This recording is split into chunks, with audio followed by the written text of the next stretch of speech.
Very good morning. ലോകമെമ്പാടുമുള്ള മലയാളികൾക്ക് 24-ന്റെ വാർത്തോദയത്തിലേക്ക് സ്വാഗതം. അല്ലേ? അതെ, രാവിലെ 1 മണിക്കൂർ നേരത്തെ എഴുന്നേറ്റ് നടന്ന് നല്ല ചിന്താഗതികളോടൊക്കെ നമ്മുടെ മാനസിക ശാരീരിക ആരോഗ്യം മെച്ചപ്പെടുത്താൻ ഉദ്ദേശിച്ചുകൊണ്ടാണ് ഈ പ്രോഗ്രാം. ഒപ്പം തന്നെ ഈ വാർത്താ യാത്രയിൽ പോസിറ്റീവ് ചിന്തകളോടൊപ്പം ഈ വാക്കിനൊപ്പം പ്രേക്ഷകരും ചേരുക. നല്ല ഒരു കിഡിലൻ ദിവസം എല്ലാ പ്രിയപ്പെട്ട പ്രേക്ഷകർക്കും ആശംസിക്കുന്നു. എനിക്ക് തോന്നുന്നു അതെ, നവംബർ 29 ഇന്ന് വെള്ളിയാഴ്ചയാണ്. അപ്പൊ ഒരു വീക്കെൻഡിലേക്ക് നമ്മൾ പോവുകയാണ്. മാത്രമല്ല മലയാള മാസം നോക്കുകയാണെങ്കിൽ കൊല്ലവർഷം 1200 വൃശ്ചികം 14. അപ്പോൾ പല പ്രായമുള്ളവരും ഇപ്പോൾ 1 മണിക്കൂർ നേരത്തെ എഴുന്നേറ്റ് നമ്മുടെ കൂടെ മോർണിംഗ് വാക്കിന് ഇറങ്ങുന്നു. പക്ഷെ ഇനി നമുക്ക് ചെറുപ്പക്കാരെ കൂടെ വേണം അല്ലേ? അപ്പോ ചെറുപ്പക്കാരും എഴുന്നേറ്റ് രാവിലെ നടക്കുക, നടക്കുന്നതിനോടൊപ്പം തന്നെ TV ഒക്കെ കാണുക, ഇടയ്ക്ക് ഈ പറയുന്ന കാര്യങ്ങൾ കേൾക്കുക, വാർത്തകളൊക്കെ ഒന്ന് ശ്രദ്ധിക്കുക. അപ്പോൾ നമ്മൾ വാക്കിംഗ് തുടങ്ങിയിട്ടുണ്ട്. നിങ്ങൾ എത്ര പേര് എഴുന്നേറ്റ് റെഡി ആയിട്ടുണ്ട് മോർണിംഗ് വാക്കിംഗ് നമ്മുടെ കൂടെ കൂടാൻ? അപ്പൊ നമ്മൾ ഇന്നുള്ളത് ഇവിടെ പൈപ്പ് ലൈൻ റോഡ് എന്ന് പറയും, പാലാരിവട്ടം തൃക്കാക്കര പൈപ്പ് ലൈൻ റോഡിലാണുള്ളത്. അപ്പോൾ വളരെ രസകരമായ കുറെ കാഴ്ചകളും കുറെ ആൾക്കാരെയൊക്കെ പരിചയപ്പെടാമെന്ന് പ്രതീക്ഷിക്കുന്നു. കുറച്ചല്പം പോയി കഴിഞ്ഞാൽ ചെറിയൊരു പാർക്കൊക്കെ സെറ്റ് ചെയ്തിട്ടുണ്ട്, അല്ലെങ്കിൽ പാർക്കൊക്കെ ഉണ്ട്, അവിടെയൊക്കെ കുറെ ആൾക്കാരുണ്ടെന്ന് പ്രതീക്ഷിക്കുന്നു. നമുക്ക് അങ്ങോട്ട് പോകാനുണ്ട്. അപ്പോൾ എല്ലാ പ്രേക്ഷകർക്കും ഒരിക്കൽ കൂടി മോർണിംഗ് വാക്കിലേക്ക് സ്വാഗതം. വാർത്തകൾ സംഭവിക്കുന്ന മണിക്കൂറുകൾ കൂടിയാണ്. ഇന്ന് എന്തൊക്കെ വാർത്തകൾ പ്രധാനമായി ഉണ്ട്, ഇന്നലെ നമ്മൾ അറിഞ്ഞ വാർത്തകൾ, അതിലെ പുതിയ അപ്ഡേറ്റുകൾ എന്താണ്, ഫോളോ അപ്പ് എന്താണ്, ഇതൊക്കെ അറിയാനുള്ള നേരം കൂടിയാണ് ഇനിയുള്ള 1 മണിക്കൂർ നേരം. അപ്പോ നടപ്പും വാർത്തയും വർത്തമാനവും എല്ലാമായി മോർണിംഗ് വാക്കിലേക്ക് എല്ലാ പ്രിയപ്പെട്ട പ്രേക്ഷകർക്കും സ്വാഗതം.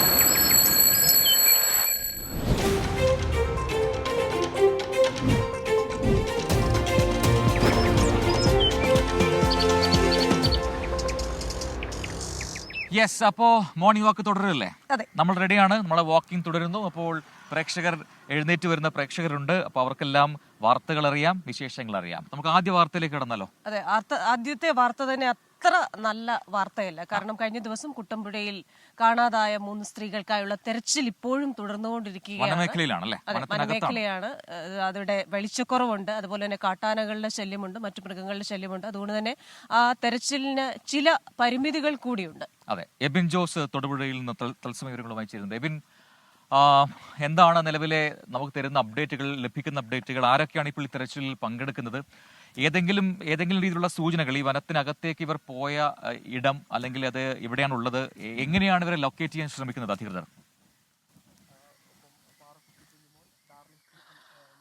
പ്രജിൻ, തെരച്ചിൽ ഇപ്പോഴും തുടരുകയാണ്. ഇന്നലെ വൈകുന്നേരം 5 മണിയോടെയാണ് ഈ തെരച്ചിൽ ആരംഭിച്ചത്. ഏകദേശം ഉച്ചയോടുകൂടിയാണ് ഈ 3 പേർ, മായ, ധാർലി, അതുപോലെ തന്നെ പാർക്കുട്ടി എന്ന 3 പേർ ഈ കാടിനുള്ളിലേക്ക് കഴിഞ്ഞ ദിവസം കാണാതായ പശുവിനെ തേടി പോകുന്നത്. പിന്നീട് 4 മണി വരെ ഇവരെ ഫോണിൽ ലഭ്യമായിരുന്നു.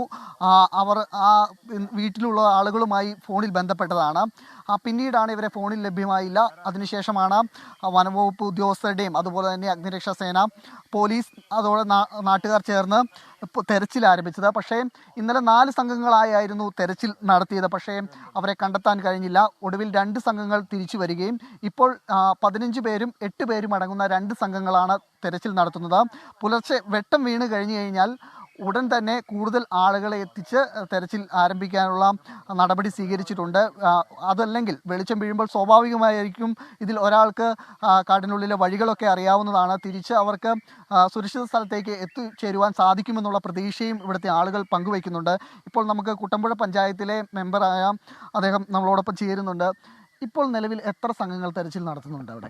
നിലവിൽ 2 സംഘങ്ങൾ ഫോറസ്റ്റിൻ്റെ അകത്തുണ്ട്. പക്ഷേ അവരിപ്പോൾ നിലവിൽ സെർച്ച് ചെയ്യുന്നില്ല. അവർ വെളുപ്പിന് 3 മണി വരെ സെർച്ച് ചെയ്യുന്നതിന് ശേഷം അവർ സുരക്ഷിതമായ പാറയിൽ അവരിപ്പോൾ റെസ്റ്റ് എടുക്കുകയാണ്. അവർ വെട്ടം വീണാൽ ഏകദേശം ഒരു 6:30 കാടിനുള്ളിൽ വെട്ടം വീഴും. ആ സമയത്ത് അവർ സെർച്ചിനായിട്ട് പുറത്തിറങ്ങും എന്നുള്ളതാണ് ഇപ്പോൾ ഫോൺ വിളിച്ച് പറയാൻ കഴിഞ്ഞിട്ടുള്ളത്. ഇന്നലെ നമ്മൾ ലാസ്റ്റ് കോൺടാക്ട് ചെയ്യുമ്പോൾ അവർ സുരക്ഷിതമായ സ്ഥലത്താണെന്ന് നമുക്ക് ഉറപ്പിക്കാൻ പറ്റിയിട്ടുണ്ടോ? ഫോണിൽ ബന്ധപ്പെട്ട് കഴിഞ്ഞപ്പോൾ നമ്മൾക്ക് ഈ 3 വനിതകളെക്കുറിച്ച് നമുക്ക് യാതൊരു വിവരവുമില്ല. 4:45 ഫോൺ കട്ടായതിനു ശേഷം, സ്വിച്ച് ഓഫ് ആയതിനു ശേഷം പിന്നെ നമുക്ക് അവരെക്കുറിച്ച് യാതൊരു വിവരവും കിട്ടിയിട്ടില്ല ഇതുവരെ. പക്ഷേ അവർ സേഫായിട്ടുള്ള ഏതെങ്കിലും ഒരു സ്ഥലത്ത് ഉണ്ടാവുമെന്ന് തന്നെയാണ് ഞങ്ങളുടെ എല്ലാവരുടെയും പ്രതീക്ഷ. കാരണം അവർക്ക് വനമേഖലയുമായിട്ട് ബന്ധപ്പെട്ട അടുത്ത പരിചയമുണ്ട്. അപ്പോൾ വന്യമൃഗങ്ങളുള്ളതാണെന്ന് അവർക്കറിയാം. അതുകൊണ്ട് തന്നെ അവർ സേഫായിട്ടുള്ള ഏതെങ്കിലും ലൊക്കേഷനിൽ ഇരിക്കുകയായിരിക്കും എന്ന് ഞങ്ങൾ പ്രതീക്ഷിക്കുന്നു. ഈ വെട്ടം വരുന്ന മുറയ്ക്ക് ചിലപ്പോൾ നമ്മൾ സെർച്ച് ചെയ്യാതെ തന്നെ അവർ സ്വമേധയാ വഴി മനസ്സിലാക്കി വരാനുള്ള ഒരു സാഹചര്യം കൂടിയാണ് ഞങ്ങൾ ആഗ്രഹിക്കുന്നത്. ഇന്നത്തെ ഒരു എങ്ങനെയായിരിക്കും ഇന്നിപ്പോൾ വെട്ടം വീണ് കഴിഞ്ഞാൽ ഏത് രീതിയിൽ കൂടുതൽ സംഘങ്ങൾ എത്താൻ എങ്ങനെയാണ് അത് തീരുമാനിച്ചിട്ടുള്ളത് തെരച്ചിലിന് വേണ്ടിയിട്ട്? നമ്മളിപ്പോൾ ഇതിനകത്ത് വെച്ചാൽ ഇപ്പോൾ ഏത് ടീം പോയാലും അട്ടിക്കളത്ത് നിന്ന് നമുക്ക് ഈ പോകുന്ന വഴി കൂടിയാണ് നമുക്ക് ഫോറസ്റ്റിലേക്ക് പോകാൻ സാധിക്കുക. അല്ലെങ്കിൽ പന്തപ്പറ വഴി ആദിവാസി ട്രൈബൽ സെറ്റിൽമെൻറ്റ് ഏരിയ ഉണ്ട്, അവിടെ നിന്ന് ഇങ്ങോട്ട് സെർച്ച് ചെയ്ത് വരാനും സാധിക്കും. അപ്പോൾ വരുന്ന ആളുകളെല്ലാം ഇവിടെ നിന്ന് വന്നതിന് ശേഷം ഇവിടെ നിന്ന് കാടിൻ്റെ ഉള്ളിലേക്ക് സെർച്ച് ചെയ്ത് പോവുക, അല്ലെങ്കിൽ പന്തപ്പറയിൽ നിന്ന് ഇങ്ങോട്ട് സെർച്ച് ചെയ്ത് വരിക. ആ രണ്ട് രീതിയിലാണ് ഇപ്പോൾ സെർച്ചിങ് നമ്മൾ പ്ലാൻ ചെയ്തിട്ടുള്ളത്. അതായത് ഈ പറയുന്ന അട്ടിക്കളം എന്ന് പറയുന്ന ഈ സ്ഥലത്താണ് എങ്ങനെ വന്നാലും ഈ സ്ഥലത്തു കൂടി വരാനും പോകാനും പറ്റുള്ളൂ അങ്ങോട്ട്. ഇത് നമ്മൾക്ക് നിലവിൽ ഈ ഒരു റോഡ് മാത്രമേ ഉള്ളൂ. നമുക്ക് ജനങ്ങൾ കാട്ടിലേക്ക് പോകണമെങ്കിലും അല്ലെങ്കിൽ തിരിച്ച് വരണമെങ്കിലും ഫോറസ്റ്റുകാർക്ക് പോകണമെങ്കിലും ഈ വഴി മാത്രമേ പോകാനും വരാനും സാധിക്കുകയുള്ളൂ. അതുകൊണ്ട് ഈ വഴി തന്നെ അവർ തിരിച്ചു വരുമെന്ന് തന്നെയാണ് പ്രതീക്ഷ. പ്രജിൻ ആ രീതിയിൽ തന്നെ ഒരു പ്രതീക്ഷയാണ് പങ്കുവയ്ക്കുന്നത്. നമുക്കിപ്പോൾ കാണാം ഈ വഴി തന്നെയാണ് അവർ കയറിപ്പോയിട്ടുള്ളത് പശുക്കളെ തെരഞ്ഞ്. കഴിഞ്ഞ ദിവസം ഏകദേശം ബുധനാഴ്ചയാണ് ഇതിലൊരാളുടെ പശുവിനെ കാണാതായത്. സാധാരണയായി ഇവിടെയുള്ള ആളുകൾ ഈ പശുവിനെ വനപ്രദേശത്തോട് ചേർന്നുള്ള ഈ പ്രദേശത്തെല്ലാം തന്നെ മേയാൻ വിടും. അത് ഇങ്ങനെ അഴിച്ചുവിട്ട് തീറ്റിക്കുന്ന ഒരു രീതിയാണ് ഇവിടെ ഉള്ളത്. ആ രീതിയിൽ ആണ് പശുക്കളെ തീറ്റിക്കുന്നത്. അതിൽ ഒരു പശുവിനെ കാണാതായതോടുകൂടിയാണ് പിന്നീട് ഇവർ 3 പേര് കൂടി, പാറക്കുട്ടി, മായ, ഡാർലി എന്നീ പറയുന്ന 3 പേര് കൂടി വനത്തിനുള്ളിലേക്ക് പോയത്. പക്ഷേ വൈകുന്നേരമായതോടുകൂടി ഇവർക്ക് പുറത്തിറങ്ങാൻ സാധിച്ചില്ല. പുറത്തേക്ക് വരാനുള്ള വഴി തെറ്റുകയുണ്ടായി.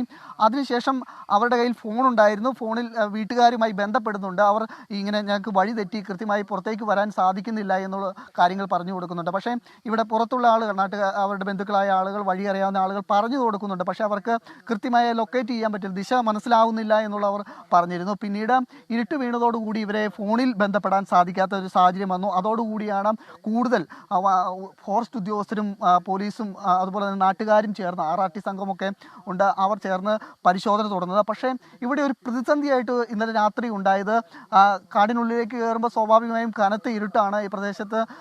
അതോടൊപ്പം തന്നെ വന്യജീവി ശല്യം, കാട്ടാനയുടെ വലിയ വിഹാര കേന്ദ്രമാണ് ഈ പ്രദേശമെല്ലാം തന്നെ. പകൽ സമയങ്ങളിൽ പോലും ഈ പ്രദേശങ്ങളിൽ കാട്ടാന ഇറങ്ങുന്നത്, നാട്ടിൽ കാട്ടാന ഇറങ്ങി കൃഷിയൊക്കെ നശിപ്പിക്കുന്ന സാഹചര്യമുണ്ട്. ആ രീതിയിൽ തന്നെ കാട്ടിൽ ആനത്താരകളുള്ള മേഖലയാണ്. ഈ ആനകളുടെ ശല്യം ഉള്ളത് കൊണ്ട് തന്നെ അവർക്ക് കൂടുതൽ ഉള്ള ഏരിയയിലേക്ക് പോയി സെർച്ച് ചെയ്യാൻ സാധിച്ചില്ല. അതുകൊണ്ട് തന്നെ അതിൽ 2 സംഘം മടങ്ങുകയായിരുന്നു. ഇപ്പോൾ നിലവിൽ 8 പേരും 15 പേരും അടങ്ങുന്ന 2 സംഘങ്ങൾ ആണ് ഉള്ളത്. അവർ ഇപ്പോൾ നിലവിൽ പുലർച്ചെ 3 മണി വരെ അവരുടെ തെരച്ചിലുണ്ടായിരുന്നു. പക്ഷേ അവരിപ്പോൾ വിശ്രമിക്കുകയാണ്. ഇനി നന്നായി വെളിച്ചം വീണതിന് ശേഷം മാത്രമായിരിക്കും തെരച്ചിൽ പുനരാരംഭിക്കുക. നമുക്കിപ്പോൾ അറിയാം, ഒരു 6 മണിയൊക്കെ ആകുമ്പോഴത്തേനും നമ്മുടെ ഇവിടെ വെളിച്ചം വീഴും. പക്ഷേ വനത്തിനുള്ളിൽ വെളിച്ചം വീഴാൻ വേണ്ടി നല്ല സമയമെടുക്കുന്ന സാഹചര്യമുണ്ട്. ആ രീതിയിലാണ് ഇപ്പോൾ തെരച്ചിൽ പുരോഗമിക്കുന്നത്. വെളിച്ചം വീണ് കഴിഞ്ഞാൽ കൂടുതൽ സംഘങ്ങളെ, അതുപോലെ തന്നെ കാടറിയാവുന്ന ആദിവാസി വിഭാഗത്തിൽപ്പെടുന്ന ആളുകളെ കൂട്ടിച്ചേർത്തുകൊണ്ട്, നാട്ടുകാരെ കൂട്ടിച്ചേർത്തുകൊണ്ട് കൂടുതൽ സെർച്ച് നടത്തുവാനാണ് ഇവർ തീരുമാനിച്ചിട്ടുള്ളത്. അതിലുപരി വെളിച്ചം വീണ് കഴിഞ്ഞാൽ സ്വാഭാവികമായി ഇതിൽ ഒരാൾക്ക് കാടിനുള്ളിലെ വഴികളൊക്കെ അറിയാം. വെളിച്ചം വീഴുമ്പോൾ അതോടൊപ്പം തന്നെ ഈ ദേവാലയങ്ങളിലെയും അമ്പലങ്ങളിലെയൊക്കെ പാട്ടുകൾ കേൾക്കുമ്പോൾ ആ ദിശയിൽ ഇവർക്ക് പുറത്തേക്ക് വരാൻ സാധിക്കുമെന്നുള്ള പ്രതീക്ഷയും ഇവിടുത്തെ ആളുകൾ പങ്കുവയ്ക്കുന്നുണ്ട്. പ്രവിത. ശരി, എബിനാണ് വിശദാംശങ്ങൾ അതെ, എന്തായാലും കുട്ടമ്പുഴയിലെ ആ ഒരു പ്രതിസന്ധി ഇതൊരു പ്രശ്നം തന്നെയാണ് അല്ലേ. കൃത്യമായിട്ട് എവിടെയാണ് അവരെ ലൊക്കേറ്റ് ചെയ്യാൻ പറ്റുന്നില്ല എന്നുള്ളതാണ് പ്രശ്നം. എബിൻ തുടരുന്നുണ്ട്. എബിൻ, ഈ ഒരു വൈകുന്നേരം 4:30 ഫോൺ ബന്ധം കട്ടായതാണെന്നാണ് നമ്മൾ മനസ്സിലാക്കുന്നത്. അതിനു മുൻപ് ഈ സ്ത്രീകൾ അവര് ഏതെങ്കിലും തരത്തിൽ വീട്ടുകാരുമായൊക്കെ ബന്ധപ്പെടാൻ ശ്രമിച്ചിരുന്നോ? കാരണം ഏതെങ്കിലും തരത്തിൽ ഈ തെരച്ചിൽ ആരംഭിച്ചതിന് ശേഷമാണെങ്കിലും ഇവരെ കുറിച്ചുള്ള എന്തെങ്കിലും ഒരു സൂചന ലഭ്യമായിട്ടുണ്ടായിരുന്നോ? കൃഷിനാഥ്, ഞാൻ നേരത്തെ സൂചിപ്പിച്ചു, 4 മണിക്കാണ് അവസാനമായി ഇവർ വീട്ടിലുള്ള ആളുകളുമായി ബന്ധപ്പെട്ടത്. അതിനുശേഷം പിന്നീട് ഫോണിൽ വിളിച്ചിട്ട് ലഭ്യമായിട്ടില്ല. സ്വാഭാവികമായും വനത്തിനുള്ളിലെ പ്രദേശങ്ങൾ റേഞ്ച് കുറവുള്ള സ്ഥലമുണ്ട്. അതോടൊപ്പം തന്നെ ഇവരുടെ ഒരുപക്ഷെ ബാറ്ററി തീർന്ന് ഫോൺ ഓഫായിട്ടുണ്ടാവും. ആ സാഹചര്യങ്ങളെല്ലാം ഉണ്ടായിരുന്നു. ആദ്യഘട്ടത്തിൽ ഇവർ വീട്ടുകാരുമായി ബന്ധപ്പെടുമ്പോൾ ഈ പ്രദേശത്തുള്ള ആളുകൾക്കൊക്കെ അത്യാവശ്യം ഉൾക്കാട് അല്ലെങ്കിൽ പോലും ഈ കാടിനുള്ളിലേക്കുള്ള പ്രധാനപ്പെട്ട വഴികളൊക്കെ ഇവർക്ക് അറിയാം. ആ വഴികളൊക്കെ പറഞ്ഞു കൊടുത്തു, ഈ ദിശയിൽ നിങ്ങൾ പുറത്തേക്ക് ഇറങ്ങിയാൽ മതി എന്ന് പറയുന്നു. പക്ഷേ അവർക്കത് കൃത്യമായ വഴി മനസ്സിലാക്കാൻ സാധിച്ചില്ല എന്നുള്ള മറുപടി ലഭിച്ചു. അതോടൊപ്പം തന്നെ അവർ പറഞ്ഞത് ആനകളുടെ ശബ്ദങ്ങൾ, ഈ ആനകൾ പരാക്രമങ്ങൾ നടത്തുന്ന ശബ്ദങ്ങൾ കേൾക്കുന്നുണ്ട്, തങ്ങൾക്ക് പേടിയാവുന്നുണ്ട് എന്നുള്ള കാര്യമൊക്കെ അവർ വീട്ടുകാരോട് പറഞ്ഞിരുന്നു. എങ്കിലും സുരക്ഷിതമായ സ്ഥലത്തേക്ക് മാറുന്നു എന്നുള്ള സൂചനയൊക്കെ അവരുടെ ഭാഗത്തുനിന്നുണ്ടായി. ഏതായാലും ആ രീതിയിൽ ആയിരിക്കാം അവർ ഉൾക്കാട്ടിലെ ഏതെങ്കിലും സുരക്ഷിതമായ സ്ഥലത്ത് ഉണ്ടാകുമെന്നുള്ള പ്രതീക്ഷ തന്നെയാണ് ഇവരെല്ലാവരും പങ്കുവയ്ക്കുന്നത്. പക്ഷേ ഇന്നലെ ഇരുട്ട് ഒരു പ്രതിസന്ധിയായിരുന്നു. അതോടൊപ്പം തന്നെ ഈ കാട്ടാനയുടെ ശല്യം വലിയൊരു പ്രതിസന്ധിയാണ്. ഇവയെല്ലാം മറികടന്ന് വേണമായിരുന്നു ഈ രക്ഷാപ്രവർത്തനം രക്ഷാപ്രവർത്തനത്തിനായി തെരച്ചിലിനായി പോയ ആളുകൾക്ക് എത്താൻ ഇതൊന്നും സാധിക്കാതെ വന്നതോടുകൂടിയാണ് ഇന്നലെ 2 സംഘങ്ങൾ മടങ്ങിയത്. 2 സംഘങ്ങൾ ഇപ്പോഴും കാട്ടിൽ തന്നെ തുടരുന്നുണ്ട്. 8 പേരും 15 പേരും അടങ്ങുന്ന സംഘങ്ങളാണ്. കൂടുതലായും വനംവകുപ്പ് ഉദ്യോഗസ്ഥരുടെ നേതൃത്വത്തിൽ തന്നെയാണ് ഈ പരിശോധന നടത്തുന്നത്. കാരണം കാടിൻ്റെ കൃത്യമായ വശങ്ങളെല്ലാം തന്നെ അറിയുന്നത് അവർക്കാണ്. അതോടൊപ്പം തന്നെ ഇവിടുത്തെ നാട്ടുകാരെ ഉൾപ്പെടുത്തിയുള്ള RRT സംഘം ഇവിടെ നേരത്തെ തന്നെ പ്രവർത്തിക്കുന്നുണ്ട്. കാരണം കാട്ടാനയുടെ ശല്യങ്ങൾ ഉള്ളതുകൊണ്ട് തന്നെ കാട്ടാനയെ തുരത്താൻ വേണ്ടി ഈ ആളുകളെല്ലാം ഇടപെടുന്നതാണ്. നാട്ടുകാരെ ഉൾപ്പെടുത്തിയുള്ള ഒരു തെരച്ചിലാണ് ഇപ്പോൾ നടക്കുന്നത്. ഇനി വെളിച്ചം വീണ് കഴിഞ്ഞാൽ കൂടുതൽ ആളുകളെ നിയോഗിച്ചുള്ള തെരച്ചിൽ തുടരുമെന്നുള്ളത് തന്നെയാണ് ജനപ്രതിനിധികളും അതുപോലെ തന്നെ വനംവകുപ്പ് ഉദ്യോഗസ്ഥരും നമ്മളോട് പങ്കുവയ്ക്കുന്നത്. ക്രിസ്റ്റീന, പ്രജിൻ. അല്ല എബിൻ, ഇതിനകത്ത് മനസ്സിലാവാത്തൊരു കാര്യവും ആ പ്രദേശത്തെക്കുറിച്ച് കൃത്യമായി അറിയുന്നവരാണിവർ. ഇപ്പോൾ മുൻപൊക്കെ ഈ പറയുന്നത് പോലെ അവിടെ സാധാരണഗതിയിൽ പശുക്കളെ മേയാൻ വിടാറുണ്ട് ആ പ്രദേശത്താരെന്നൊക്കെ എബിൻ തന്നെ പറയുന്നു. ഇപ്പോൾ നേരത്തെ ആ പഞ്ചായത്ത് മെമ്പർ പറഞ്ഞതും അക്കാര്യമാണ്. അതായത് വനത്തിനെ കുറിച്ച് കൃത്യമായി അറിയുന്ന ആൾക്കാരാണ്. അതുകൊണ്ട് തന്നെ ഒരു സ്വയം തന്നെ തിരിച്ച് പുറത്തേക്ക് വരാനുള്ള സാധ്യതയുണ്ട് എന്ന് പറയുന്നു. പക്ഷേ ഇന്നലെ ഫോൺ ചെയ്തപ്പോൾ പറയുന്നത് നമുക്ക് മനസ്സിലാവുന്നത് ഇത് എവിടെയാണെന്ന് മനസ്സിലാവില്ല. അപ്പോൾ ഈ 3 സ്ത്രീകൾ അവരാരോടും പറയാതെ അല്ലെങ്കിൽ വീട്ടിലൊന്നും ധരിപ്പിക്കാതെ അവർ 3 പേരും മാത്രം ഇങ്ങനെ ഈ അകത്തേക്ക് ഉൾക്കാടിലേക്ക് പോയതാണോ? അങ്ങനെ പോകുമോ? അതാണ് മനസ്സിലാവാത്തത്. ആരോടെങ്കിലും പറഞ്ഞിട്ടാണോ പോയത്? പ്രജിൻ, ഇതിൽ ഒരാളുടെ പശുവിനെ കാണാതായി. ബുധനാഴ്ച മുതൽ കാണാതായി. ഈ പശുക്കളെ മേയുന്നത് അഴിച്ചുവിട്ട് തീറ്റിക്കുന്ന ഒരു രീതിയാണെന്നുള്ളത് നേരത്തെ ഞാൻ പറഞ്ഞു. ആ രീതിയിലാണ് ഇവിടെയുള്ള ആളുകൾ, ഈ കാലി വളർത്തുന്ന ആളുകൾ പശുക്കളെ തീറ്റിക്കുന്നത്. ഇതിലൊരാളുടെ പശുവിനെ കാണാതായി. അപ്പോൾ ആ പശുവിനെ തേടി ഇവർ ഇച്ചിരി കാട്ടിലോട്ട് പോയതായിരിക്കാം എന്നുള്ളത് കരുതി അവർ കാട്ടിലോട്ട് പോകുന്നു. കൂടുതൽ 2 സഹായത്തിനായി അയൽവാസികളായ ആളുകളാണ്. അവർ ചേർന്നാണ് 3 പേരോട് കൂടി പോകുന്നു. അവർ പോയി കാടിനുള്ളിൽ കയറി തിരഞ്ഞിട്ട് കണ്ടെത്താൻ സാധിച്ചില്ല. അതിനിടയിൽ വഴി തെറ്റുന്നു. കാടിൻ്റെ ഒരു പശ്ചാത്തലം നമ്മൾ എത്ര പറഞ്ഞാലും, നമ്മളൊരു പക്ഷേ എത്ര അറിയാമെന്ന് പറഞ്ഞാലും ഇരുട്ട് വീണ് കഴിഞ്ഞാൽ കാട്ടിൽ പെട്ടെന്ന് ഇരുട്ടാവുന്ന ഒരു സാഹചര്യമുണ്ട്. നമ്മുടെ നാട്ടിലെ പോലെയല്ല, നഗരങ്ങളിൽ ജീവിക്കുന്നത് പോലെയല്ല, കാട്ടിൽ പെട്ടെന്ന് ഇരുട്ടാവും. അതുപോലെ തന്നെ വെളിച്ചം വീഴാനൊക്കെ വളരെ താമസമുണ്ടാവും. അതുകൊണ്ട് തന്നെ ഈ ഇരുട്ടായി കഴിഞ്ഞ് കഴിഞ്ഞാൽ പിന്നെ കാട്ടിൽ കയറി കഴിഞ്ഞാൽ എത്ര പരിചയസമ്പന്നരാണെങ്കിൽ പോലും, പ്രത്യേകിച്ച് ഈ മേഖലയിലുള്ള കുന്നും ചെരിവുകളായ പ്രദേശങ്ങളുണ്ട്. അതുപോലെ തന്നെ ഉൾക്കാട്ടിലേക്ക് ചെല്ലുമ്പോൾ വലിയ മരങ്ങളും അതുപോലെ തന്നെ ആ രീതിയിലാണ് ഇവിടുത്തെ കാടിൻ്റെ ഒരു ഗതി. അപ്പോൾ ആ രീതിയിൽ ഉള്ള സ്ഥലത്ത് വഴി തെറ്റുന്നത് സ്വാഭാവികമാണ്. കാരണം ഇതിനു മുമ്പും ഈ പ്രദേശത്ത് ഉണ്ടായിട്ടുണ്ട്. ഒരു സ്ത്രീ ഇതിനു മുമ്പ് ഈ കാടിനുള്ളിൽ പെട്ടുപോയതിന് ശേഷം ഒരു 2 ദിവസത്തിന് ശേഷമാണ് തിരിച്ച് മടങ്ങി വന്നത് എന്നുള്ളതൊക്കെ ഇവിടുത്തെ ആളുകൾ ഇന്നലെ നമ്മൾ അവരുടെ പ്രതികരണങ്ങൾ തേടുമ്പോൾ പറയുന്നുണ്ടായിരുന്നു. ഏതായാലും ആ സാഹചര്യം തന്നെയാണ് ഇവിടെ ഉള്ളത്. ഇവർ കാടിനെ അറിയാമെന്ന് പറഞ്ഞു കഴിഞ്ഞാൽ പോലും കാടിന് സമീപത്ത് ജീവിക്കുന്നവരാണ്. കാടിൽ ഉള്ളിലെ കാര്യങ്ങളൊന്നും അത്ര അറിയാവുന്ന ആളുകളല്ല. അപ്പോൾ ആ രീതിയിലുള്ള ക്രമീകരണങ്ങൾ ആ രീതിയിലായിരിക്കാം അവർക്ക് വഴി തെറ്റിയതെന്നുള്ളതാണ് മനസ്സിലാക്കാൻ സാധിക്കുന്നത്. എബിൻ, അതുപോലെ തന്നെ ഈ കാടിന് പരിചയമുണ്ട്. എബിൻ പറഞ്ഞതുപോലെ തന്നെ കാടിന് അതല്ലെങ്കിൽ അതിന് സമീപത്ത് താമസിക്കുന്നവരാണ്. അതുകൊണ്ട് തന്നെ ആ ഏരിയയൊക്കെ അവർക്ക് അറിയാം. പക്ഷേ ഇവരെ ഉൾക്കാട്ടിലേക്ക് പോയി കഴിഞ്ഞാൽ, അത്തരത്തിലൊരു സാധ്യത പരിശോധിച്ചു കഴിഞ്ഞാൽ ഈ ഉൾക്കാടുമായി ബന്ധപ്പെട്ട ആ ഒരു വഴികളൊന്നും അവർക്ക് അറിയാൻ വലിയ വഴി ഉണ്ടാവില്ലല്ലോ.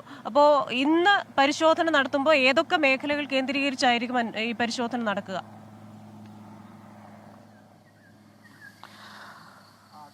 കൃഷ്ണ, നമുക്കിപ്പോൾ ഇവിടുത്തെ ജനപ്രതിനിധിയായ ആളോട് തന്നെ ചോദിക്കാം അതിൻ്റെ കാര്യങ്ങൾ. കാരണം ഇവിടെ കൂടുതൽ ഇന്നലെ രാത്രിയൊക്കെ ഒരുപാട് ആളുകൾ ഇവിടെ ഉണ്ടായിരുന്നു. പക്ഷേ ഇവരൊക്കെ ഇപ്പോൾ വെളുപ്പിന് സ്വാഭാവികമായ ആവശ്യങ്ങൾക്കായി വീട്ടിലേക്ക് പോയതാണ്. അതിനുശേഷം ഇവിടെ മടങ്ങിയെത്തും. അതുപോലെ തന്നെ വനംവകുപ്പ് ഉദ്യോഗസ്ഥരും ഇവിടെ കൂടുതലായിട്ടുണ്ടായിരുന്നു. കൂടുതൽ ഉദ്യോഗസ്ഥർ ഇങ്ങോട്ട് എത്തുന്നുണ്ട്. ഇപ്പോൾ ഇന്നത്തെ ഒരു ഈ സെർച്ചിങ് ഏത് രീതിയിലായിരിക്കും ക്രമീകരിക്കുന്നത്? സെർച്ചിങ് നമ്മൾക്ക് ഇപ്പോൾ ഫയർഫോഴ്സിൻ്റെയും അതുപോലെ തന്നെ പോലീസിൻ്റെയും ഫോറസ്റ്റിൻ്റെയും എല്ലാ ഉദ്യോഗസ്ഥർ 6 മണിക്ക് ഒപ്പം തന്നെ ഇവിടെ എത്താനാണ് പറഞ്ഞിരിക്കുന്നത്. ഇന്നലെ തന്നെ അവരെല്ലാവരും തന്നെ ഇപ്പോൾ എത്തിച്ചേരും. ഒപ്പം നാട്ടുകാരും കൂടി ചേർന്നുകൊണ്ട് ഇവിടെ നിന്ന് നമുക്ക് ഈ വഴിയാണ് അവർ കാട്ടിലേക്ക് കയറിപ്പോയിട്ടുള്ളത്. ഈ വഴിയെ തന്നെ സെർച്ച് ചെയ്ത് പോകാനുള്ള ഒരു തീരുമാനമാണ് നിലവിലുള്ളത്. ഒപ്പം ഉരുളനന്ദി പന്തപ്പുറ സൈഡിൽ നിന്നുള്ള ആളുകൾ അവിടെ നിന്ന് ഇങ്ങോട്ട് സെർച്ച് വരുന്നതിനെക്കുറിച്ചും നമ്മൾ തീരുമാനിച്ചു വെച്ചിട്ടുണ്ട്. പകൽ സമയങ്ങളിൽ വന്യജീവി ശല്യം കൂടുതലായിട്ടുണ്ടാവും. വെളിച്ചം വീണ് കഴിഞ്ഞ് കഴിഞ്ഞാൽ ഈ ആനയുടെ ശല്യം കാടിൻ്റെ ഉള്ളിൽ വന്യമൃഗം എപ്പോഴും ഉണ്ട്. പക്ഷേ നമ്മളെങ്ങനെ വെച്ചാൽ കൂടുതലായിട്ട് ഈ ഒരു സമയത്ത്, പകൽ സമയത്ത് അത് കാടിൻ്റെ ഉൾക്കാടുകളിലേക്ക് കയറിപ്പോകാൻ സാധ്യതയുണ്ട്. ശരിക്കും പറഞ്ഞാൽ രാത്രി സമയത്താണ് ഈ വന്യമൃഗങ്ങൾ നാടിൻ്റെ സൈഡിലേക്ക് ഇറങ്ങി വരുന്നത്. അതിപ്പോൾ തിരിച്ച് കയറി പോകേണ്ട ഒരു സമയമാണ് പകൽ സമയങ്ങളിൽ. ഇവിടുത്തെ ഈ കാടിൻ്റെ ഒരു സ്ഥിതി എങ്ങനെയാണെന്ന് വെച്ച് കഴിഞ്ഞാൽ ഈ മലകളായിട്ടുള്ള കുന്നും പ്രദേശമാണോ, പാറക്കെട്ടുകളാണോ, അങ്ങനെ ആ രീതിയിലാണോ? ഇത് നിങ്ങൾക്ക് കണ്ടാൽ മനസ്സിലാവും. ഈ കാണുന്ന വെച്ചാൽ തേക്ക് പ്ലാന്റേഷനാണ്. ഇത് ഇവിടുന്ന് ഏകദേശം നമുക്ക് ലെഫ്റ്റ് സൈഡിലേക്ക് പോയി കഴിഞ്ഞാൽ ഒരു 3.5-4 കിലോമീറ്ററോളം പ്ലാന്റേഷനാണ്. അതിനുശേഷം പിന്നെ ആ പ്ലാന്റേഷൻ തീരുകയും അവിടെ നിന്ന് മലകളും തിക്ക് ഫോറസ്റ്റുമാണ് ആരംഭിക്കുന്നത്. അപ്പോൾ ഇതുപോലെ തന്നെ സ്ട്രെയിറ്റ് നമ്മളിത് പോയി കഴിഞ്ഞാൽ പന്തപ്ര അതുവഴി നേരെ മാമലക്കണ്ടം വഴി മൂന്നാർക്ക് പോകുന്ന ഒരു ഫോറസ്റ്റ് വഴിയാണ് ഈ കാണുന്നത്. അപ്പോൾ ഇതും സ്ട്രെയിറ്റ് ഏകദേശം മാമലക്കണ്ടം വരെ തേക്ക് പ്ലാന്റേഷനാണ്. അതിനുശേഷം പിന്നെ ഫോറസ്റ്റാണ്. അപ്പോൾ ആ തിക്ക് ഫോറസ്റ്റ് എന്ന് വെച്ചാൽ നമ്മുടെ ഈ കാടിനെ കുറിച്ച് അറിയാവുന്ന ആളുകൾ ഒരിക്കലും തിക്ക് ഫോറസ്റ്റിലേക്ക് പോകാറില്ല. കാരണം ഈ തേക്ക് പ്ലാന്റേഷന് ഉള്ളിൽ മാത്രമാണ് പശുക്കളായാലും പോവുകയുള്ളൂ. അതുപോലെ തന്നെ ആളുകൾ പോയാലും അത് വിട്ടിട്ട് അങ്ങോട്ട് പോകാറില്ല. ഈ ഫോറസ്റ്റിൻ്റെ ഈ ഒരു തേക്ക് പ്ലാന്റേഷൻ്റെ ഉള്ളിൽ തന്നെ ഉണ്ടാകുമെന്നുള്ളതാണ് നമ്മുടെ പ്രതീക്ഷ. സാധാരണ മേയം വിടുന്നത് ഈ തേക്ക് പ്ലാന്റേഷനാണ്.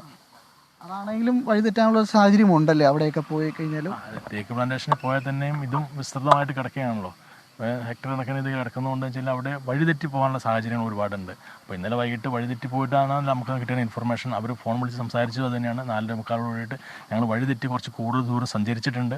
എന്നാലും ഞങ്ങൾ ഇങ്ങനെ ഒരു പാറക്കെട്ടിലും അതുപോലെ ഒരു പാറയുടെ അടുത്ത് അതുപോലെ തന്നെ ഒരു ചെക്ക് ഡാമിൻ്റെ അടുത്താണ് ഞങ്ങളുള്ളത് എന്നാണ് അവർ പറഞ്ഞത്. പക്ഷേ ആ ചെക്ക് ഡാമുകളിലും അതുപോലെ തന്നെ പാറപ്പുറത്തും ഇന്നലെ മാക്സിമം ഒരു സെർച്ച് ചെയ്തിട്ടുണ്ട്. ഇന്നും അത് തന്നെ കേന്ദ്രീകരിച്ച് പോകാനാണ് ഉദ്ദേശിക്കുന്നത്. ഇവിടുന്ന് ഈ പറഞ്ഞ കണക്ക് ഉൾക്കാട്ടിലോട്ട് പോകണമെങ്കിൽ ഈ തേക്ക് പ്ലാന്റേഷൻ കഴിഞ്ഞ് ഒരുപാട് ദൂരം പോകേണ്ടി വരുമല്ലേ? അങ്ങനെയാണ്. അത് നമ്മുടെ കുട്ടനാട് പഞ്ചായത്തിൻ്റെ പ്രത്യേകത വെച്ചാൽ ഇതിൻ്റെ നമ്മൾ ഈ വഴി നമ്മൾ നേരെ പോയി കഴിഞ്ഞാൽ തമിഴ്നാട്ടിൽ ബൗണ്ടറിയിലേക്ക് എത്തും. കാരണം ഇത് കഴിഞ്ഞ് നേരെ ഉള്ളിലേക്ക് പോയി കഴിഞ്ഞാൽ ശരി പൂയംകുട്ടി സൈഡ് കഴിഞ്ഞാൽ പിന്നെ വാര്യം അതുപോലെ തന്നെ കുഞ്ചിപ്പാറ അങ്ങനെയുള്ള ആദിവാസി കുടികളാണ്. അത് നമുക്ക് ഇവിടുന്ന് പോയി കഴിഞ്ഞാൽ നമ്മുടെ മലക്കപ്പാറ സൈഡിലേക്ക് എത്തിച്ചേരും. ഇത് തമിഴ്നാടിൻ്റെ ബൗണ്ടറിയാണ് നമ്മുടെ കുട്ടപ്പഞ്ചായത്ത് ഒരു സൈഡിൽ. പ്രജിൻ, ആ രീതിയിലാണ് കാര്യങ്ങൾ. ഇന്ന് കൂടുതൽ തെരച്ചിലിനായി കൂടുതൽ വനപാലകർ എത്തുന്നു. അതോടൊപ്പം തന്നെ കൂടുതൽ നാട്ടുകാരെ എത്തിച്ചുകൊണ്ടുള്ള തെരച്ചിൽ നടത്തുകയാണ് ഇവരുടെ ലക്ഷ്യം. പ്രജിൻ. ശരി, എബിൻ ജോസ് ആണ് വിവരങ്ങൾ നൽകിയത്. എന്തായാലും അതൊരു ശുഭകരമായ വാർത്ത നമുക്ക് എത്രയും പെട്ടെന്ന് തന്നെ ലഭിക്കട്ടെ എന്ന് നമ്മൾ കുറച്ച് പ്രതീക്ഷിക്കുകയാണ്. സമയം കൂടെ കഴിയുമ്പോഴത്തേക്ക് അവർ തന്നെ പുറത്തേക്ക് വരട്ടെ എന്നുള്ളതാണ് നമ്മുടെയും പ്രതീക്ഷ. പഞ്ചായത്ത് പ്രസിഡന്റ് പറഞ്ഞ പോലെ തന്നെ അവർ തന്നെ വഴിയൊക്കെ അത്യാവശ്യം അറിയുന്നവരാണ്. അവർ തന്നെ പുറത്തു വരും എന്നുള്ള ഒരു പ്രതീക്ഷയോടുകൂടെ നമ്മുടെ പ്രേക്ഷകരൊക്കെ കമന്റ് ബോക്സിൽ വന്നിട്ടുണ്ട്. ഒരുപാട് വിശേഷങ്ങൾ പറയുന്നുണ്ട്. ഗുഡ് മോർണിംഗ് പറയുന്നുണ്ട്. ദിലീപ് PC പറയുന്നു, കണ്ണൂർ തളിപ്പറമ്പ് സെയിന്റ് പോൾസ് വിദ്യാലയത്തിൽ ഇന്നത്തെ സ്പോർട്സ് ഡേയിൽ പങ്കെടുക്കുന്ന എല്ലാ കുട്ടികൾക്കും 24-ന്റെ ആശംസകൾ വേണമെന്ന്. തീർച്ചയായിട്ടും എല്ലാ കുട്ടികളും മിടുക്കന്മാരായിട്ട് പങ്കെടുക്കുക, വിജയിക്കുക. അതെ, 24-ന്റെ ടീം 24-ന്റെ ആശംസകൾ. അതുപോലെ തന്നെ റോഷ്നി ആൻഡ് റോഷ്, മോനിഷ, ബീന ജയ്, രജീന, സീന മുഹമ്മദ്, ഋഷികേഷ്, മനോജ്, മിനി ബാബു, ആൽഫ പറയുന്നു, പ്രായമുള്ളവരെന്ന് ഉദ്ദേശിച്ച് എന്നെയൊന്നും അല്ലല്ലോ. ഒരിക്കലും അല്ല. നമ്മൾ പ്രായമുള്ളവരെന്ന് പറഞ്ഞു കഴിഞ്ഞാൽ ഒരു വോട്ടവകാശമുള്ളതെന്നൊക്കെയാണ് ഉദ്ദേശിച്ചത്. നമ്മുടെ കുട്ടികളെയൊക്കെ കൂടെ എഴുന്നേപ്പിക്കണ്ടേ, അവരും എഴുന്നേക്കണ്ടേ എന്നാണ് ഉദ്ദേശിച്ചത്. അതെ, പ്രായം ചോദിക്കുന്നില്ല നമ്മൾ, അല്ലേ? പ്രായം ഒരു മാറ്റർ അല്ല. നമ്മളിപ്പോൾ ഉള്ളത് എവിടെയാണെന്ന് ചിന്തിക്കേണ്ട. ഇതാ ഇവിടെ നേരത്തെ പറഞ്ഞു, ഇവിടെ ചെറിയൊരു പാർക്കൊക്കെ ഉണ്ടെന്ന് പറഞ്ഞു. അതായത് ഈ പറയുന്ന ഈ പാലാരിവട്ടം പൈപ്പ് ലൈൻ റോഡിലാണ് ഇത് ഒരു പാർക്ക്, റോഡ് സൈഡിലൊരു പാർക്ക്, പിന്നെ കളിസ്ഥലമുണ്ട്, അവിടെ ഷട്ടിൽ കോർട്ടുണ്ട്, ക്രിക്കറ്റ് പ്രാക്ടീസ് ചെയ്യാനുള്ള ഒരു ഏരിയ ഉണ്ട്. അങ്ങനെ ഒരു വെറൈറ്റി ഏരിയ ആണിത്, അല്ലേ? ഇപ്പോ രാവിലെ നടക്കാൻ ഇറങ്ങുന്നവർക്ക് നടക്കാൻ പോകാം. അതുപോലെ തന്നെ മനോഹരമായ ഒരു മരം നമ്മുടെ പുറകിലുണ്ട്. പെയിന്റ് ഒക്കെ ചെയ്ത മരത്തിനെ സൂപ്പർ ആക്കിയിട്ടുണ്ട്. നമ്മൾ സാധാരണ ഈ വിദേശ രാജ്യങ്ങൾക്കും പ്രത്യേകിച്ച് ലാറ്റിൻ അമേരിക്കൻ രാജ്യങ്ങളൊക്കെ പോകുമ്പോഴാണ് ഇത്തരത്തിലുള്ള ഗ്രാഫിറ്റികൾ ചുമരിൽ കാണാം. പക്ഷെ ഇങ്ങനെ ഒരു എന്താ പറയുക, ചിത്രമരം, അല്ലേ? ചിത്രമരം ഒരു പ്രത്യേകത തന്നെ. ഒരു ചിത്രമരം, മരത്തിന് ഒരു പ്രത്യേക അലങ്കാരത്തോടു കൂടെ ഒരു ഉടയാടയൊക്കെ ചാർത്തി കൊടുത്തിരിക്കുകയാണ്. നമുക്ക് ആലപ്പുഴയിലെ വാർത്തയിലേക്ക് പോയാലോ?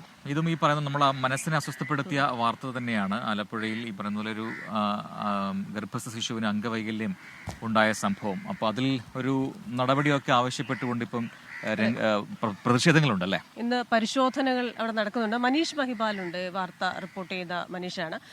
മനീഷ്, ഗുഡ് മോർണിംഗ് എന്ന് പറയാൻ പറ്റുമോ എന്നറിയില്ല, പക്ഷെ നമ്മളൊരു ഫോർമാലിറ്റിക്ക് വേണ്ടിയിട്ട് പറയുകയാണ്. വളരെ അസാധാരണമായ വൈകല്യത്തോടു കൂടി ഒരു കുഞ്ഞ് ജനിക്കുന്നു. മാതാപിതാക്കൾക്ക് എത്രത്തോളം വേദനയുണ്ടാക്കുന്ന ഒരു സംഭവമാണെന്ന് നമുക്കറിയാം. അപ്പോൾ ഇതുമായി ബന്ധപ്പെട്ട് ഇന്ന് പരിശോധനയ്ക്ക് ആരോഗ്യവകുപ്പിന്റെ സംഘം എത്തുകയാണ്. ഒപ്പം തന്നെ ഈ സ്കാനിങ് നടക്കുമ്പോൾ അത് ഒക്കെ കൃത്യമായ രീതിയിലാണോ, പലയിടത്തു നിന്നും പല റിസൾട്ടുകൾ എങ്ങനെ വരുന്നു എന്നൊക്കെയുള്ള ആശങ്കകളും പല കോണുകളിൽ നിന്നും പലരും പറയുന്നുണ്ട്. ഇപ്പോൾ നമ്മുടെ പ്രേക്ഷകരാണെങ്കിലും പറയുന്നുണ്ട് വളരെ വിദഗ്ധരായ ഡോക്ടേഴ്സാണ് ഇവർ, അപ്പോൾ അവരെ കുറ്റപ്പെടുത്തുന്നതിന് മുമ്പ് നമ്മൾ പലതവണ ആലോചിക്കണം. പക്ഷേ ഇതിൽ ഏറ്റവും പ്രധാനപ്പെട്ട സങ്കടം എന്ന് പറയുന്നത് ഈ ഗർഭസമയത്ത് തന്നെ ഇത്തരം വൈകല്യങ്ങൾ ഉണ്ടെങ്കിൽ ഇത് കണ്ടെത്താമായിരുന്നു.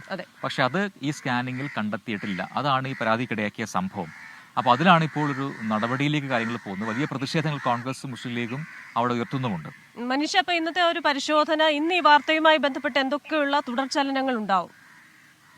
ക്രിസ്റ്റീന, ഈ സംഭവം എന്താണെങ്കിലും വലിയ വിവാദം കൂടിയായിട്ടുണ്ട്. രാഷ്ട്രീയ ആയുധം കൂടിയാക്കി പ്രതിപക്ഷം മാറ്റുകയാണ്. ഈ വിഷയത്തിൽ ആരോഗ്യ വിഭാഗം അസിസ്റ്റന്റ് ഡയറക്ടറുടെ നേതൃത്വത്തിലുള്ള വിദഗ്ധ സംഘമാണ് ഈ വിഷയം അന്വേഷിക്കുന്നത്. ഇന്ന് വിദഗ്ധ സംഘം ഇന്ന് ആലപ്പുഴയിലെത്തും. ഇന്ന് 11 മണിക്ക് ഈ കുഞ്ഞുമായി ആലപ്പുഴ വണ്ടാനം മെഡിക്കൽ കോളേജിൽ എത്താനാണ് പിതാവിനോട് നിർദ്ദേശം നൽകിയിട്ടുള്ളത്. ഒപ്പം തന്നെ DMO ഓഫീസിൽ ഇന്നലെ തന്നെ ഇതുമായി ബന്ധപ്പെട്ട് തുടക്കം മുതലുള്ള സ്കാനിംഗ് റിപ്പോർട്ടുകൾ അടക്കമുള്ള എല്ലാ രേഖകളും DMO ഓഫീസിന് കൈമാറാൻ ഇന്നലെ തന്നെ നിർദ്ദേശിച്ചിരുന്നു. ഇന്നലെ തന്നെ എല്ലാ രേഖകളും കൈമാറിയിട്ടുണ്ട്.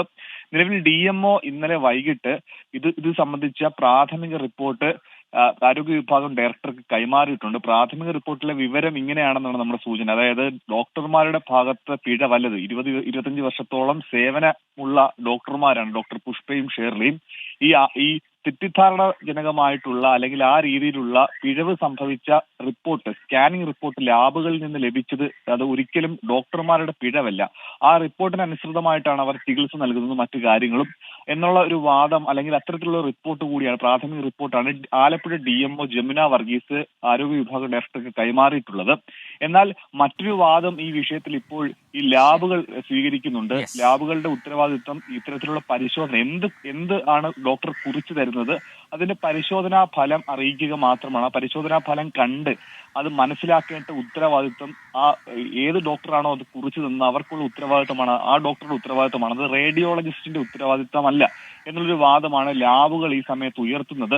ഇത് രാഷ്ട്രീയ വിവാദമായ പശ്ചാത്തലത്തിൽ ഇന്ന് മഹിളാ കോൺഗ്രസ് അടക്കമുള്ള രാഷ്ട്രീയ കക്ഷികൾ ഇന്ന് ആലപ്പുഴ കടപ്പുറത്തെ വനിതാ ശിശു ആശുപത്രിയിലേക്ക് മാർച്ച് അടക്കം സംഘടിപ്പിക്കുന്നുണ്ട്. ഇന്ന് കുട്ടി എന്താണെങ്കിലും ആലപ്പുഴ വണ്ടാനം മെഡിക്കൽ കോളേജിൽ എത്തിക്കും. അങ്ങനെ ഈ വിഷയം ബന്ധപ്പെട്ട് പരസ്പരം ഈ ലാബുകളും ഡോക്ടർമാരും പഴിചാരുന്നു. സർക്കാർ ഇത് സംബന്ധിച്ച് അന്വേഷണം ആരംഭിക്കുന്നു. പക്ഷേ ഇതിന് മുൻപൊക്കെ തന്നെ ഇത്തരത്തിലുള്ള അത് തന്നെയാണ് ഏറ്റവും സങ്കടകരമായ കാര്യം മനീഷ്. ഇങ്ങനെ പ്രശ്നങ്ങൾ വരുമ്പോൾ എപ്പോഴും സംഭവിക്കുന്ന ഇതാണ്, മെഡിക്കൽ നെഗ്ലിജൻസ് ഒക്കെ വന്നു കഴിഞ്ഞാൽ ആരും ഈ ഉത്തരവാദിത്തം ഏറ്റെടുക്കില്ല, അങ്ങോട്ടും ഇങ്ങോട്ടും പഴിചാരം നമ്മൾ എത്രയോ തവണ കണ്ടതാണ്. പക്ഷേ ഈ വിഷയം അത് ഗൗരവമായി മാറിയിട്ടുണ്ട്. എന്തായാലും അതിലൊരു നടപടി ഉണ്ടാകുമെന്നാണ് നമ്മളും കരുതുന്നത്. വലിയ പ്രതിഷേധം അത് രാഷ്ട്രീയമായും ഇപ്പോൾ ആ മേഖലയിൽ മാറുന്നുണ്ട്. ഓരോ തവണയും നമ്മളിങ്ങനെ ഓരോ കേസുകൾ വരുമ്പോൾ ഇനി ഇത് ആവർത്തിക്കാതിരിക്കട്ടെ എന്നുള്ളത് പക്ഷേ വളരെ ആത്മാർത്ഥമായിട്ട് തന്നെ നമ്മൾ പറയുകയാണ്. ഏത് മേഖലയിലുള്ളവരാണെങ്കിലും നമ്മൾ എത്രത്തോളം ഒരു ജീവന്റെ കാര്യത്തിൽ ജാഗ്രത പാലിക്കണം എന്നുള്ളതിന് ഒരു ഉദാഹരണം കൂടിയാണിത്. കാരണം നമുക്കതിന് കൂടുതൽ പറയാൻ വാക്കുപോലും കിട്ടാത്ത ഒരു അവസ്ഥയാണ്. കുടുംബത്തിന്റെ ദുഃഖം എത്രത്തോളം ഉണ്ടെന്ന് നമ്മൾ മനസ്സിലാക്കിയാണ് കഴിഞ്ഞ ദിവസങ്ങൾ അവിടെ പ്രതികരണത്തിൽ അല്ലെ. നമുക്ക് അടുത്ത വാർത്തയിലേക്ക് വളരെ പെട്ടെന്ന് പോവാം. ഒരു ദേശീയ വാർത്തയിലേക്ക് തന്നെ പോകുന്നു. പാർലമെന്റിലേക്ക് വന്നു കഴിഞ്ഞാൽ പാർലമെന്റ് ഇരുസഭകളും ഇന്നും പ്രക്ഷുബ്ധമാകും. അതിലൊരു മാറ്റവും ഉണ്ടാവില്ല. കാരണം അദാനി വിഷയം, സംഭൽ, മണിപ്പൂർ സംഘർഷം അടക്കമുള്ള വിഷയങ്ങൾ ഇന്നും സഭയിൽ ഉന്നയിക്കാൻ പ്രതിപക്ഷം തീരുമാനിച്ചിട്ടുണ്ട്. വിഷയങ്ങൾ സഭ നിർത്തിവെച്ച് ചർച്ച ചെയ്യണം എന്നാണ് പ്രതിപക്ഷത്തിന്റെ ആവശ്യം. അതേപോലെ തന്നെ അദാനി വിഷയം ഉന്നയിച്ചുള്ള പ്രതിപക്ഷ ബഹളത്തിൽ കഴിഞ്ഞ 3 ദിവസവും പാർലമെന്റ് തടസ്സപ്പെട്ടിരുന്നു. ലോക്സഭാ അംഗമായി സത്യപ്രതിജ്ഞ ചെയ്ത പ്രിയങ്ക ഗാന്ധി വയനാട് വിഷയം സഭയിൽ ഉന്നയിക്കുമെന്നാണ് സൂചന. മാത്രവുമല്ല പ്രതിപക്ഷം കഴിഞ്ഞ ദിവസം ഒരു കൂടിയാലോചനകളൊക്കെ നടത്തുകയും ചെയ്തിരുന്നു. കാരണം ഏത് രീതിയിലാണ് ഈ വിഷയങ്ങൾ സഭയിൽ ഒരു ആയുധമായി ഉപയോഗിക്കേണ്ടത് എന്നതിനെ കുറിച്ച്. യെസ്, അതോടൊപ്പം മറ്റൊരു വാർത്തയിലേക്ക് വന്നു കഴിഞ്ഞാൽ വോട്ടേഴ്സിന് നന്ദി പറയാൻ പ്രിയങ്ക ഗാന്ധിയും രാഹുൽ ഗാന്ധിയും നാളെ വയനാട്ടിലേക്ക് എത്തുന്നുണ്ട് എന്നുള്ളതാണ്. വയനാട് പറയുന്നത് പോലെ തന്നെ ദേശീയ ശ്രദ്ധ ആകർഷിക്കുന്ന ഒരു മണ്ഡലമായി മാറിയിരിക്കുകയാണ്. പ്രിയങ്ക ഗാന്ധിയുടെ രാഹുൽ ഗാന്ധിയുടെയൊക്കെ തെരഞ്ഞെടുപ്പോട് തന്നെ രാവിലെ നാളെ 11 മണിക്കാണ് കോഴിക്കോട് വിമാനത്താവളത്തിൽ ഇരുവരും എത്തുന്നത്. ആദ്യം തിരുവമ്പാടി നിയമസഭാ മണ്ഡലത്തിലെ പൊതുസമ്മേളനത്തിൽ പങ്കെടുക്കും. പിന്നീട് വണ്ടൂർ, എടവണ്ണ എന്നിവിടങ്ങളിലാണ് സ്വീകരണ സമ്മേളനം ഒരുക്കിയിരിക്കുന്നത്. ഞായറാഴ്ചയാണ് വയനാട് ജില്ലയിലെ പരിപാടികൾ. യെസ്, അപ്പോൾ ഇതൊക്കെയാണ് വാർത്തകൾ. മറ്റൊരു പ്രധാനപ്പെട്ട വാർത്ത കൂടി കഴിഞ്ഞ ദിവസം നമ്മൾ കണ്ടു. അതിലെ തുടർ ചലനങ്ങൾ ഒരുപക്ഷെ അത് ഗൗരവമായ ഒരു രാഷ്ട്രീയ വിഷയമായി മാറുന്നുണ്ട്. പറഞ്ഞത് കൊല്ലം കരുനാഗപ്പള്ളി CPIM കുലശേഖരപുരം ലോക്കൽ സമ്മേളനങ്ങളിലെ തെരുവിൽ തല്ലാണ്. അതൊരു CPIMനെ സംബന്ധിച്ചിടത്തോളം എനിക്ക് തോന്നുന്നു ഇത്തരം സംഭവങ്ങൾ അങ്ങനെ ഉണ്ടാവാറില്ല. ഇന്നലെ സംഭവിച്ചത് ഒരു ലോക്കൽ സമ്മേളനത്തിൽ പങ്കെടുക്കാൻ എത്തിയ സംസ്ഥാന നേതാക്കളെ അവിടെ പൂട്ടിയിടുന്നു. അതിനുശേഷം കുറെ കഴിഞ്ഞ് അത് വലിയ വിവാദമാകുമ്പോൾ അവരെ പുറത്തുവിടുമ്പോൾ അവരെ കൂക്കി വിളിക്കുന്നു. ഇങ്ങനെയുള്ള സംഭവങ്ങൾ ആ പാർട്ടിയിൽ ഉണ്ടാവില്ല. കാരണം കൃത്യമായ ഒരു കേഡർ സ്വഭാവമുള്ള അച്ചടക്കമുള്ള ആ രീതിയിൽ പോകുന്ന ഒരു പാർട്ടിയാണ്. പക്ഷെ എന്താണ് ഇന്നലെ കരുനാഗപ്പള്ളിയിൽ സംഭവിച്ചത് എന്നുള്ളതാണ് വിവാദമായിരിക്കുന്നത്. എന്തായാലും സംസ്ഥാന നേതൃത്വത്തിന് ഈ സംഭവങ്ങളിലെല്ലാം കടുത്ത അതൃപ്തിയുണ്ട് എന്നാണ് നമ്മൾ മനസ്സിലാക്കുന്നത്. അതെ, അരുൺരാജാണ് കൊല്ലത്ത് നിന്ന് വിശദാംശങ്ങളുമായി ചേരുന്നത്. Arunraj, good morning. ഇന്നലത്തെ ഈ ഒരു സംഭവത്തിൽ സംസ്ഥാന നേതൃത്വത്തിന് പോലും ഇക്കാര്യത്തിൽ ഒരു പരിഹാരം കണ്ടെത്താനായില്ല എന്ന് പറയുന്നു. ഒപ്പം തന്നെ ഈ വാർത്ത റിപ്പോർട്ട് ചെയ്യാനെത്തിയ 24 മാധ്യമ സംഘത്തിന് നേരെയും കയ്യേറ്റം ഉണ്ടായിട്ടുണ്ട്. ഈ വാർത്തയുമായി ബന്ധപ്പെട്ട് ഇന്ന് സംഭവിക്കാനിടയുള്ള കാര്യങ്ങൾ എന്തൊക്കെയാണ്? അതോടൊപ്പം ഒരുപക്ഷെ ഈ വാർത്തയെക്കുറിച്ച് അറിയാത്ത പ്രേക്ഷകർ കൂടി എന്താണ് യഥാർത്ഥത്തിൽ ഇന്നലെ സംഭവിച്ചത് എന്നുകൂടി പെട്ടെന്ന് പറയൂ Arun. Good morning Prajin, Christina. ഇന്നലെ വൈകുന്നേരം 4 മണിക്കാണ് ഈ കുലശേഖരം ലോക്കൽ സമ്മേളനം നടക്കുന്നത്. ഈ ലോക്കൽ സമ്മേളനം നടക്കുന്ന ആദ്യഘട്ടത്തിൽ ഏരിയ കമ്മിറ്റി പ്രതിനിധികളെയും ജില്ലാ കമ്മിറ്റി പ്രതിനിധികളെയും സംസ്ഥാന നേതാക്കൾ പ്രത്യേകമായി വിളിച്ച് യോഗം ചേർന്നു. ഇതിനുശേഷം അവർ ഒരു പാനൽ മുന്നോട്ട് കൊണ്ടുവന്ന് ലോക്കൽ സമ്മേളനത്തിൽ അവതരിപ്പിക്കുകയാണ്. ഇതാണ് സംഘർഷങ്ങൾക്ക് തുടക്കമായത്. നേരത്തെ പലതവണ നിർത്തിവെച്ച ലോക്കൽ സമ്മേളനമാണ്. ഈ സമ്മേളനം വീണ്ടും സംസ്ഥാന നേതൃത്വം ഇടപെട്ടാണ് ഇന്നലെ നടത്താൻ തീരുമാനിച്ചത്. പക്ഷേ ഈ ലോക്കൽ സെക്രട്ടറി തെരഞ്ഞെടുപ്പുമായി ബന്ധപ്പെട്ട് വലിയ രീതിയിലുള്ള കലഹം പ്രവർത്തകർ തന്നെ മുന്നോട്ട് വെക്കുകയായിരുന്നു. കാരണം അവർ പറയുന്നത് സ്ത്രീ വിഷയങ്ങളിൽ ആരോപണ വിധേയനായി നിൽക്കുന്ന ഒരാളെ ലോക്കൽ സെക്രട്ടറിയായി മുന്നോട്ട് കൊണ്ടുവരാൻ ഒരു ഘട്ടത്തിലും അനുവദിക്കില്ല എന്നുള്ളതാണ്. ഒടുവിൽ ഇത് സംസ്ഥാന നേതൃത്വത്തിൽ നിന്ന് വന്ന 2 പ്രതിനിധികൾ, അത് കെ സോമപ്രസാദും അതുപോലെ തന്നെ കെ രാജഗോപാലും, ഇത് അംഗീകരിക്കാതെ വന്നതോടെയാണ് ഈ ഇരു നേതാക്കളെയും ഈ റൂമിനുള്ളിൽ, ഈ സമ്മേളന ഹാളിനുള്ളിൽ റൂമിനുള്ളിൽ പ്രവർത്തകർ പൂട്ടിയിട്ടത്. ഈ പ്രവർത്തകർ പൂട്ടിയിട്ടതോടെ വലിയ സംഘർഷത്തിലേക്ക് അടക്കം കാര്യങ്ങൾ പോയി. പുറത്തുനിന്ന് കൂടുതൽ പ്രവർത്തകർ സംഘടിച്ചെത്തി വേറെ ആരും അകത്തേക്ക് കടക്കാതിരിക്കാനുള്ള ശ്രമം തുടങ്ങി. അങ്ങനെ തമ്മിൽ തല്ലുകയാണ് ഉണ്ടായത്. ഒടുവിൽ പുറത്തുനിന്ന് കല്ലെത്തിച്ചുകൊണ്ടാണ് ഈ പൂട്ടടിച്ചു പൊളിച്ച് നേതാക്കളെ പുറത്തെത്തിച്ചത്. അപ്പോഴും പക്ഷേ നേതാക്കൾക്ക് പുറത്തേക്ക് പോകാൻ സ്വന്തം വാഹനം ഉപയോഗിക്കാൻ കഴിഞ്ഞില്ല. ഈ പ്രവർത്തകരുടെ അടക്കം സഹായത്തോടെ നടന്ന് 100 മീറ്ററിലപ്പുറം പോയി മറ്റ് സ്വകാര്യ വാഹനങ്ങളിൽ കയറിയാണ് ഈ നേതാക്കൾ ഒടുവിൽ വീട്ടിലേക്കടക്കം യാത്രയായത്. ഈ സംഭവം തുടങ്ങുന്നത് കഴിഞ്ഞ കുറേയധികം നാളുകളായി കുലശേഖരപുരം കരുനാഗപ്പള്ളി ഏരിയ കമ്മിറ്റി കീഴിലെ കുറേയധികം ലോക്കൽ സമ്മേളനങ്ങൾ സംഘർഷഭരിതമാണ്. എങ്ങനെയാണ് CPM-ന്റെ ലോക്കൽ സമ്മേളനം ഇത്ര കെട്ടഴിച്ചു വിട്ട അവസ്ഥയിൽ അല്ലെങ്കിൽ ഇത്തരം സംഘർഷത്തിലേക്ക് പോയതെന്ന ചോദ്യം ഇപ്പോഴും നിൽക്കുന്നുണ്ട്. കാരണം അച്ചടക്കം അതിന്റെ പരമ പാരമ്പര്യത്തിൽ അല്ലെങ്കിൽ പ്രധാനമായി കാണുന്ന സ്കെയിൽ വെച്ച് അളന്നു നോക്കുന്ന ഓരോ മിനിറ്റിലും അതുമായി ബന്ധപ്പെട്ട പരിശോധന നടത്തുന്ന ഒരു കേഡർ സംവിധാനമുള്ള പാർട്ടിയിലാണ് ഇത്തരം തെരുവ് യുദ്ധം ഉണ്ടാകുന്നത്. ജില്ലാ കമ്മിറ്റി അംഗങ്ങൾ മാധ്യമങ്ങൾക്ക് മുമ്പിൽ വന്ന് അവരുടെ പ്രതിഷേധം അമർഷമടക്കം രേഖപ്പെടുത്തുന്ന കാഴ്ചയെ നമ്മൾ ഇന്നലെ കണ്ടതാണ്. എന്തായാലും വിഷയത്തിൽ സംസ്ഥാന നേതൃത്വം അതീവ ഗൗരവത്തോടെയാണ് കാണുന്നത്. കാരണം ഈ വിഷയത്തിൽ അടിയന്തര നടപടി ഉണ്ടാകുമെന്നുള്ളതാണ് സംസ്ഥാന നേതൃത്വം വ്യക്തമാക്കുന്നത്. ഇന്ന് മറ്റ് തുടർചലനങ്ങൾ കരുനാഗപ്പള്ളിയിൽ ഉണ്ടാകും എന്നുള്ള സൂചന കൂടി പുറത്തേക്ക് വരുന്നു. ആലപ്പാട് ലോക്കൽ സമ്മേളനത്തിലും സമാനമായ സ്ഥിതി ഉണ്ടായി എന്നുള്ളത് ഏറെ വൈകിയാണ് ഇന്നലെ പുറത്തേക്ക് വരുന്ന വാർത്ത. സംസ്ഥാന കമ്മിറ്റി അംഗം കെ വരദരാജനും അതേപോലെ തന്നെ ജെ മേഴ്സിക്കുട്ടിയമ്മയ്ക്കുമെതിരെ പ്രവർത്തകരുടെ ഭാഗത്തുനിന്ന് വലിയ പ്രതിഷേധം ആലപ്പാട് നോർത്ത് ലോക്കൽ സമ്മേളനത്തിലും ഉണ്ടായി എന്നുള്ള വിവരം കൂടി പുറത്തേക്ക് വരുന്നുണ്ട്. അങ്ങനെയാണെങ്കിൽ കരുനാഗപ്പള്ളിയിലെ CPIM കലുഷിതമായ അവസ്ഥയിലേക്ക് മുന്നോട്ട് പോകുന്നു. ഇന്ന് ഒരു വിഭാഗം പ്രവർത്തകർ സംഘടിച്ചെത്തി നേതാക്കളെ വഴിയിൽ തടയാനുള്ള പദ്ധതികളടക്കം തീരുമാനിച്ചിട്ടുണ്ട് എന്ന സൂചന കൂടി പുറത്തേക്ക് വരുന്നുണ്ട്. അങ്ങനെയാണെങ്കിൽ കരുനാഗപ്പള്ളിയിലെ അടുത്ത വരുന്ന മണിക്കൂറുകൾ CPM-നെ സംബന്ധിച്ച് ചെറുതല്ലാത്ത തലവേദന സൃഷ്ടിക്കാൻ പോകുന്നതാണ്.